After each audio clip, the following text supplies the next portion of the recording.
Welcome to Cities and Knights. In Cities and Knights, all players compete for control of Catan as usual, but off in the distance lurks a ship full of barbarians heading towards the island. When the barbarians arrive, players must use knights to defend against the attack or risk having their cities attacked and pillaged. Working together to protect the island while simultaneously focusing on your own success is the name of the game. The game ends and a victor is crowned when a player reaches 13 victory points on their turn. For more details on the intricacies of Cities and Knights, check out the almanac, which you can find via the settings menu. Progress cards and commodities. Unlike the base game of Catan, in Cities and Knights, all players start the game with one settlement and one city. You'll also notice there is a third die, called an event die. Each player turn begins by rolling this new event die along with the two standard dice, the results of which determines what events will transpire. For example, the barbarian ship moving closer, or players being able to draw progress cards. The development card deck from the Catan base game is replaced by 3 progress card decks: Trade, Politics, and Science. You gain progress cards when your cities have been upgraded, and depending on the results of the event die.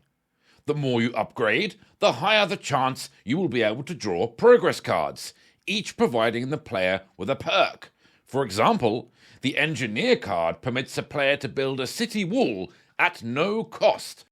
A city wall normally costs 2 brick, and for each city wall, the maximum number of cards you can hold increases by 2. For example, if a 7 is rolled and you have 1 city wall, you can be holding 9 cards and will be protected from needing to discard cards.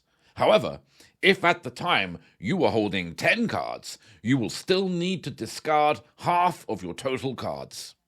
Building cities enables you to gather 3 new resource types known as commodities. These commodities are used to upgrade your development chart. The more you upgrade this, the higher your chances of receiving progress cards will be. You can play a progress card immediately when receiving it, and it is your turn. You are not allowed to have more than 4 cards in your hand.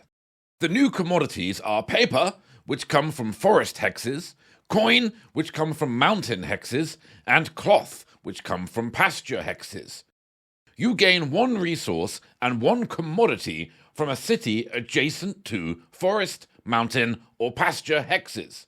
Settlements, however, only produce their basic resources as usual.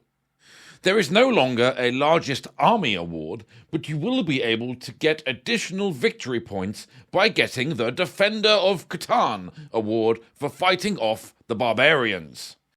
Development chart and Metropoles. There are 3 metropolises available in any game, 1 for each of the progress card decks: Trade, Politics, and Science. A player can upgrade a city to a metropolis once level 4 of that type has been achieved. Once upgraded, that city gains 2 victory points, making it now worth 4 victory points.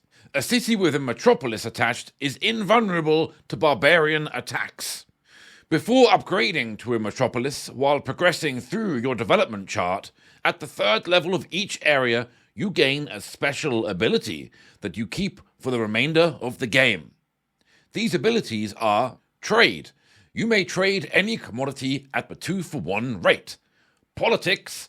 You may promote strong knights, level 2, to mighty knights, level 3. And Science. If you receive no production on a turn, and the roll is not a 7, you may take 1 resource of your choice.